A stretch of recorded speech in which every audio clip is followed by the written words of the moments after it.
घडामोडी.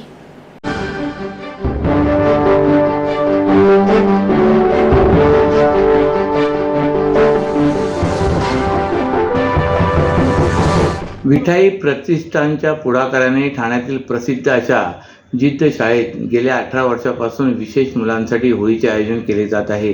यावर्षीही विठाई प्रतिष्ठानच्या वतीने खास या होळिका उत्सवाचे आयोजन करण्यात आले होते. या होळी उत्सवात शाळेतील शिक्षक पालकांनी विशेष मुलांसोबत होळी साजरी केली. यंदाच्या होळीत त्यांनी विशेष मुलांसोबत नैसर्गिक रंगाने होळी खेळून संदेश दिला आहे. या आनंदाच्या या क्षणात पाण्याचा अपव्यय टाळता येऊ शकतो. या कार्यक्रमात विठाई प्रतिष्ठानचे अध्यक्ष अभिजित चव्हाण यांनी सहभाग नोंदवला आणि या खास उत्सवातील आयोजनाची प्रशंसा केली. अभिजित चव्हाण म्हणाले की हा कार्यक्रम आम्ही गेल्या 18 वर्षापासून आयोजित करत आहोत आणि प्रत्येक वर्षी हा अधिकाधिक उत्साही बनत चालला आहे. विशेष मुलांसाठी आनंदाचे हे क्षण त्यांच्या आयुष्यातील अविस्मरणीय क्षण असतात. कार्यक्रमात सहभागी झालेले विशेष मुलं आणि त्यांचे पालकही या आयोजनाबद्दल उत्साही दिसून आले. नैसर्गिक रंग आणि पाण्याचा विचारपूर्वक वापर या कार्यक्रमाचे वैशिष्ट्य बनले. या उत्सवामुळे न केवळ विशेष मुलांना आनंद मिळाला तर समाजातील प्रत्येकाला एक महत्त्वपूर्ण संदेशही मिळाला की सणाचे साजरे करताना पर्यावरणाचे रक्षण कसे केले जाऊ शकते. ठाणे रेल्वे स्थानक परिसरातील फलाट क्रमांक 2 वरील पत्र्यावर असलेल्या पालापाचोळ्याला आणि बाजूला असलेल्या झाडाला काल आग लागल्याची घटना उघडकीस आली. यामुळे फलाट क्रमांक 1 आणि 2 वरील रेल्वे गाड्या 10 मिनिटांसाठी बंद ठेवण्यात आल्या होत्या. यामुळे प्रवाशांची फलाटावरील काही काळ गर्दी झाली होती. ठाणे स्थानकमधील फलाट क्रमांक 1 आणि 2 हे दोन्ही फलाट एकमेकांना लागूनच आहेत. फलाट क्रमांक 1 वरून मुंबईकडे जाणाऱ्या रेल्वे गाड्या धावतात तर 2 वरून कर्जत कसाऱ्याकडे जाणाऱ्या रेल्वे गाड्या धावतात. या स्थानकावरील पत्र्यावर असलेल्या पाचोळ्याला आणि बाजूला असलेल्या झाडाला काल संध्याकाळी 4:15 वाजण्याच्या सुमारास आग लागली होती. या घटनेची माहिती मिळताच घटनास्थळी स्थानक मास्तर, रेल्वे पोलीस कर्मचारी, आपत्ती व्यवस्थापन विभागाचे कर्मचारी आणि अग्निशमन दलाचे जवान अग्निशमन वाहनांसह उपस्थित होते. या घटनेत कोणालाही दुखापत झालेली नाही. आग लागल्यामुळे फलाट क्रमांक 1 वरील आणि 2 वरील रेल्वे गाड्या 10 मिनिटांसाठी बंद ठेवण्यात आल्या होत्या. ही आग 4:40 सुमारास अग्निशमन दलाच्या जवानांकडून आणि आपत्ती व्यवस्थापन विभागाचे कर्मचारी यांच्या मदतीने पूर्णपणे विझवण्यात आली.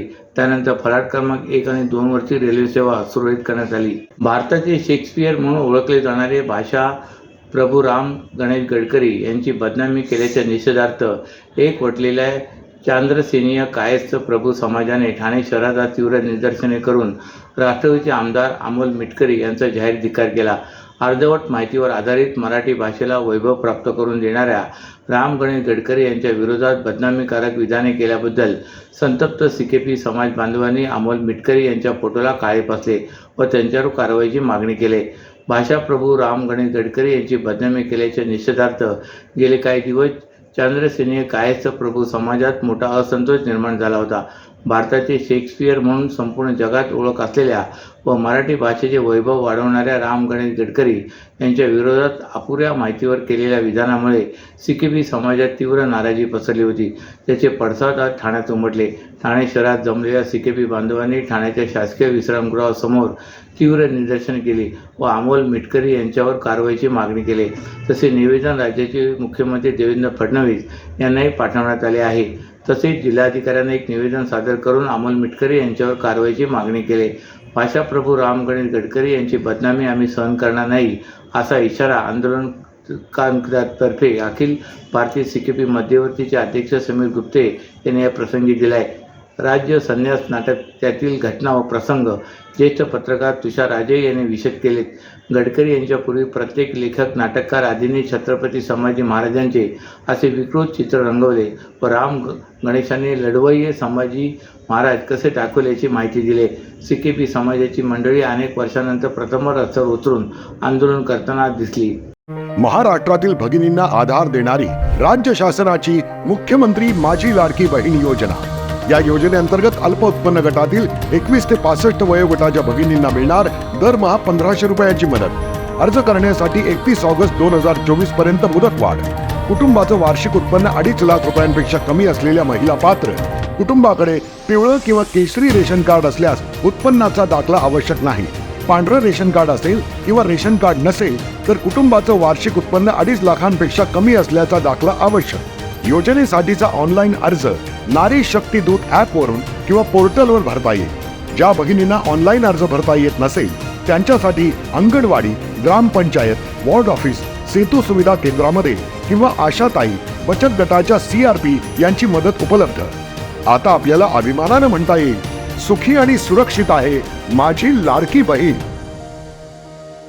ठाणे शहरात मोठ्या प्रमाणावर कचरा साचला असून सामान्य ठाणेकर त्रस्त झाले आहेत। या प्रश्नावर 3 ते 4 दिवसात महापालिका प्रशासनाने तोडगा न काढल्यास राष्ट्रवादी काँग्रेसकडून महापालिका मुख्यालयासमोर कचरा टाकला जाईल, असा खणखणीत इशारा राष्ट्रवादी काँग्रेसचे प्रदेश प्रवक्ते आनंद परांजपे यांनी आज इथे पत्रकार परिषदेत दिलाय।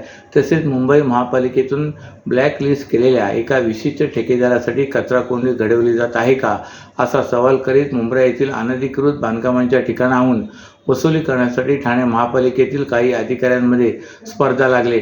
या प्रकाराची दखल घेऊन मुख्यमंत्री देवेंद्र फडणवीस यांनी क्लीन TMC मोहीम हाती घ्यावी, असे आवाहन परांजपे यांनी केले। ठाणे शहरात ठिकठिकाणी साचलेल्या कचऱ्यामुळे ठाणेकरांची होणारी गैरसोय आणि मुंब्रा येथील अनधिकृत बांधकामांच्या ठिकाणावरून केल्या जाणाऱ्या खंडणी वसुलीच्या व्हायरल झालेल्या व्हिडिओ संदर्भात राष्ट्रवादी काँग्रेसचे प्रदेश प्रवक्ते आनंद परांजपे यांनी पत्रकार परिषद घेतली। त्यावेळी ते बोलत होते। ठाणे शहरात कचऱ्याच्या डम्पिंगचा प्रश्न सोडवण्यात प्रशासनाला अपयश आले। या प्रकाराला प्रशासन जबाबदार आहे। तसेच वर्षानुवर्ष सत्ता राबविणाऱ्या पक्षाची कचऱ्यावर तोडगा काढण्याची नैतिक जबाबदारीही होती, असे नमूद करीत आनंद परांजपे यांनी मुख्यमंत्री देवेंद्र फडणवीस यांनी मुंबई महापालिकेतील 1400 कोटी रुपयांच्या कामामधून ब्लॅक लिस्ट केलेल्या एका विशिष्ट ठेकेदाराला ठाण्यातील ठेका मिळावा, यासाठी हा खेळ खेळला जात आहे का, असा सवाल त्यांनी उपस्थित केला आहे। गेल्या वर्षी पावसाळ्यापूर्वी डांबरीकरण करण्यात आलेल्या घोडबंदर येथील गायमुख घाट रस्ता पहिल्याच पावसात उखडल्याने वाहन चालकांसह प्रवाशांचे हाल झालेले असताना त्या पाठोपाठ वन खात्याकडून काँक्रिटीकरणाला परवानगी मिळाली नसल्यामुळे यंदाच्या पावसाळ्यापूर्वी या रस्त्याची पुन्हा डांबरीकरणाद्वारे डागडुजी करण्यात येणार आहे। तसे निर्देश ठाणे महापालिका आयुक्त सौरभ राव यांनी राज्य शासनाच्या सार्वजनिक बांधकाम विभागाच्या अधिकाऱ्यांना दिलेत। घोडबंदर रोडवरील नागरिकांना भेडसावत असलेल्या विविध समस्यांबाबत तोडगा काढण्यासाठी काल सायंकाळी ठाणे महापालिका आयुक्त सौरभ राव यांच्या दालनात बैठक झाली। या बैठकीत घोडबंदर रोड येथील जस्टिस फॉर घोडबंदर रोड फोरमचे प्रतिनिधी, पोलीस उपायुक्त पंकज सिरसाट, सहाय्यक संचालक नगर रचना संग्राम कानडे, घोडबंदर रस्ता येथे काम करणाऱ्या सर्व यंत्रणांचे समन्वयक, कार्यकारी अभियंता संजय कदम यांच्यासह ठाणे महापालिकेचे अधिकारी, मीरा भाईंदर आणि नवी मुंबई येथील वाहतूक पोलीस अधिकारी, मेट्रो, महामेट्रो, MMRDA, सार्वजनिक बांधकाम विभाग यांचे प्रतिनिधी उपस्थित होते। गायमुख घाट ते फाउंटन हॉटेलपर्यंतचा रस्ता मीरा भाईंदर महापालिकेकडे हस्तांतरित करण्यात आला आहे, परंतु त्यावरील गायमुख घाट रस्ता काँक्रिटीकरणाची जबाबदारी सार्वजनिक बांधकाम विभागाने त्यापूर्वीच घेतली असून त्याची निविदा प्रक्रिया पूर्ण केलेली आहे। या कामात वन खात्याकडून परवानगी मिळाली नाही, त्यामुळे कामाचे कार्यादेश देण्यात येणार असल्याची माहिती सार्वजनिक बांधकाम विभागाने बैठकीत दिली। त्यावर आयुक्त राव यांनी काही महत्त्वाच्या सूचना केल्यात। वन खात्याकडून आवश्यक परवानगी मिळाली नसल्यामुळे गायमुख घाट रस्त्याचे काँक्रिटीकरण पावसाळ्यापूर्वी होणे शक्य नाही। त्यामुळे ऐन पावसाळ्यात या परिसरातील वाहतूक कोंडी टाळण्यासाठी या घाट रस्त्याची व्यवस्थित डागडुजी आणि डांबरीकरण सार्वजनिक बांधकाम विभागाने करावे, असे निर्देश राव यांनी दिले आहेत।